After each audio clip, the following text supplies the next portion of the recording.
What's going on, guys? It's Greg here, aka NYPrepper. It is Sunday, February 4th, 2024, and I have another emergency alert to share with you guys. Right now, it is 9:44 p.m. Eastern Time here in the United States, and we have some major breaking news coming in from the Middle East again. So apparently, Iranian forces have launched another attack on a U.S. base today. Apparently, there was a drone attack on the U.S. base in the Al Omar oil field in eastern Syria, and Syrian sources are reporting casualties from this drone attack, but we don't know at this time if these are American casualties or nearby civilians that were affected.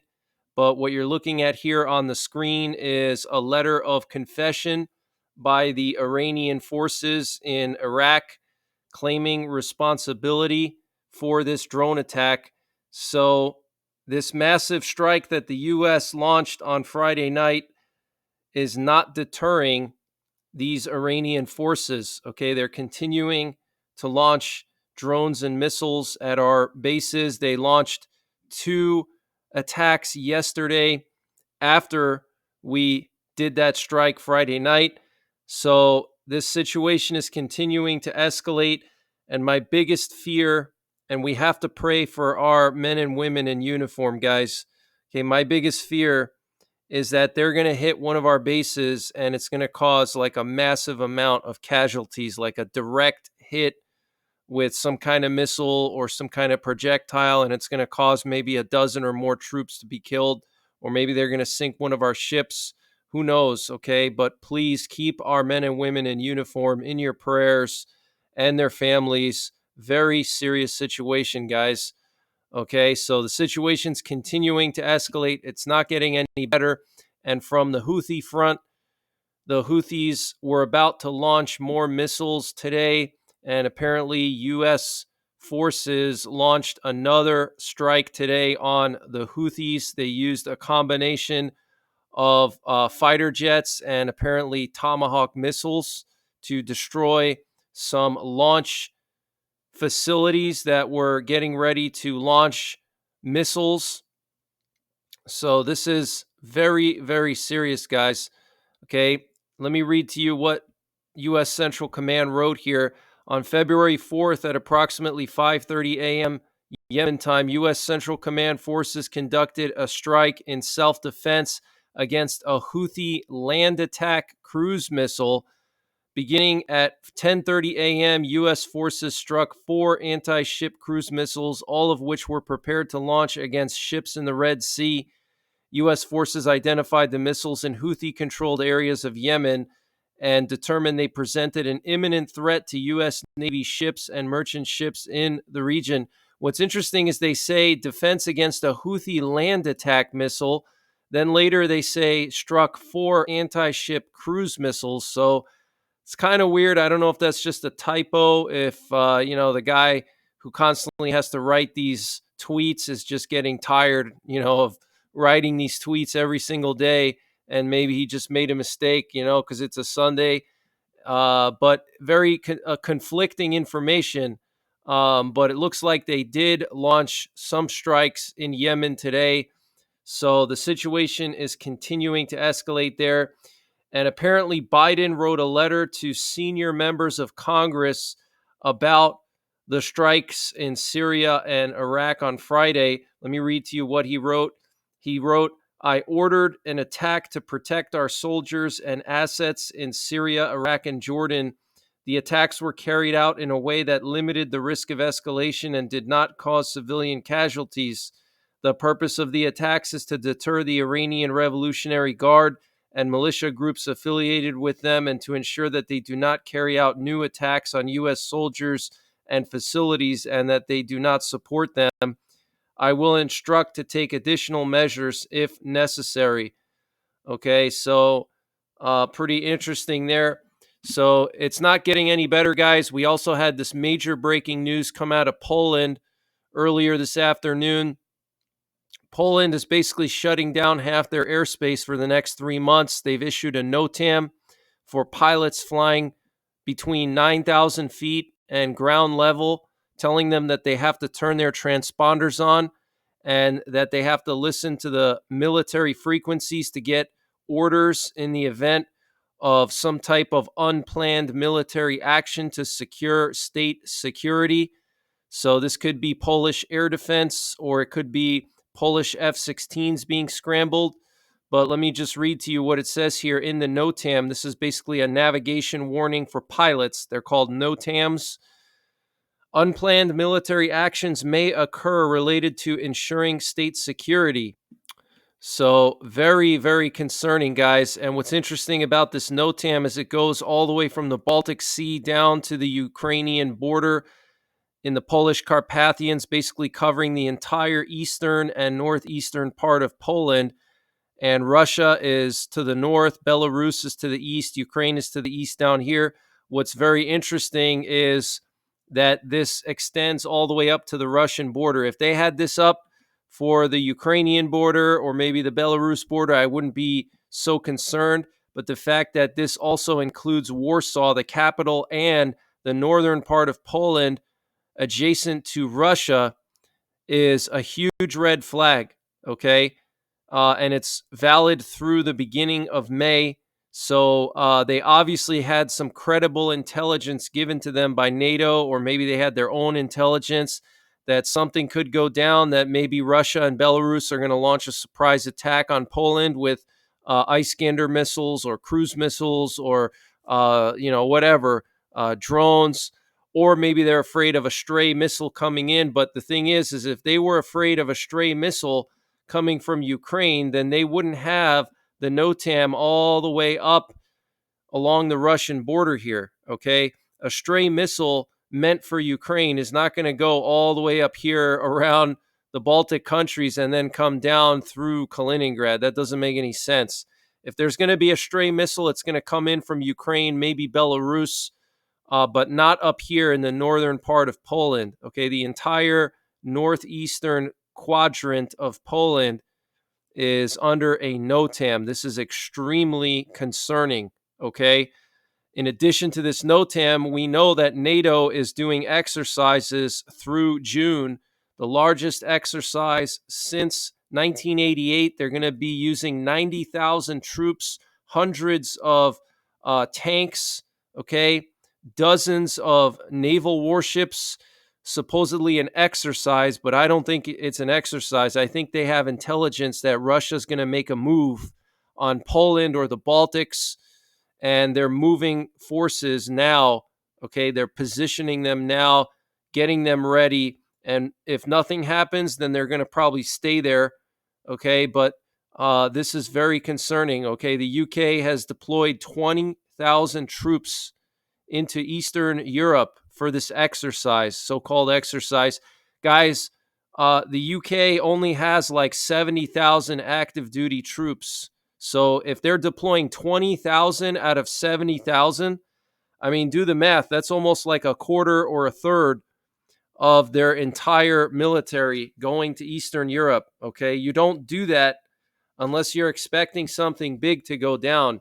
And now this NOTAM is extremely suspicious. And then all the defense ministers and generals in NATO the last week or two have been repeatedly warning that we need to prepare for a war with Russia. We need to prepare our societies. Germany and Poland already started creating civil defense plans for emergencies, okay? And Poland is also secretly building bunkers and fortifications along their border with Belarus and Russia.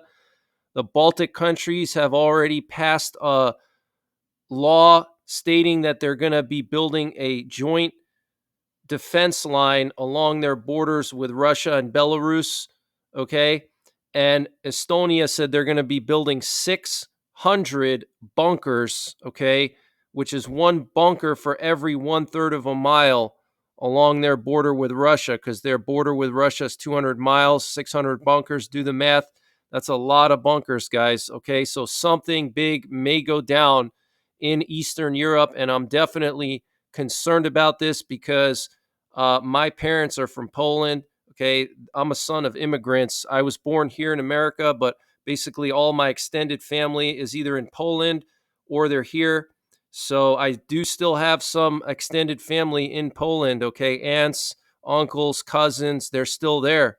Okay, so this is very concerning for me. So believe me, this is not something I'm happy to report. And earlier today, White House National Security Advisor Jake Sullivan refused to rule out strikes inside of Iran. And I reported on this earlier. He also said to ABC, when he was asked about whether additional strikes could escalate tensions with Iran, he said, "This is something that we have to look at as a threat. We have to prepare for every contingency, and we are prepared for that contingency." And I would just say, from the perspective of Tehran, if they choose to respond directly to the United States, they would be met with a swift and forceful response from us. Wow.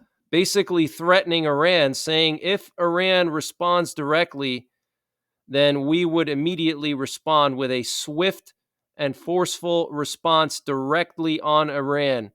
Wow. Okay. So it's only going to escalate, guys. It's not going to get any better. It's only going to get worse. And a senior leader of the Iranian proxy in Iraq, Asaib al-Haq, has been assassinated by an unknown gunman in Iraq somewhere. This is being reported by Sky News Arabia. And apparently, this Iranian backed group has called on Iraq to take decisive steps to end U.S. presence in Iraq. So, very interesting. And the U.S. Senate released a draft of a $118 billion bipartisan bill that would provide $60 billion in military aid to Ukraine, $14 billion to Israel, and $20 billion for the border. And House Majority Leader Steve Scalise has already rejected the bill, saying that the House would not vote on the bill. So looks like they're going to have to go back to the drawing board yet again. And Texas Governor Greg Abbott said that the state's razor wire installations in Eagle Pass has led to a massive reduction in the amount of illegal immigrants flowing into the area. And former President Donald Trump said he would impose tariffs on China again if he is elected in November, and they would exceed 60%. Wow, that is huge. We have some video footage here that was released by the U.S. military showing them launching Tomahawk missiles as part of the strikes on Friday. Let me show this. Let me play this video for you. Very interesting.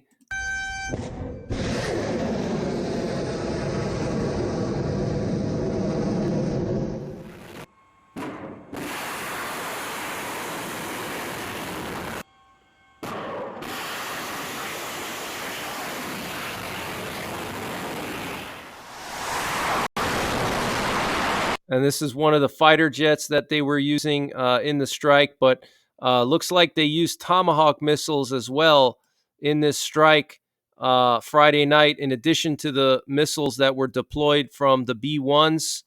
So it was a pretty serious strike if they used Tomahawks and B-1s. We have a lot of activity in Taiwan this evening. Here we have a U.S. Navy reconnaissance drone that was flying just to the south of Taiwan, heading from the eastern direction and going straight west.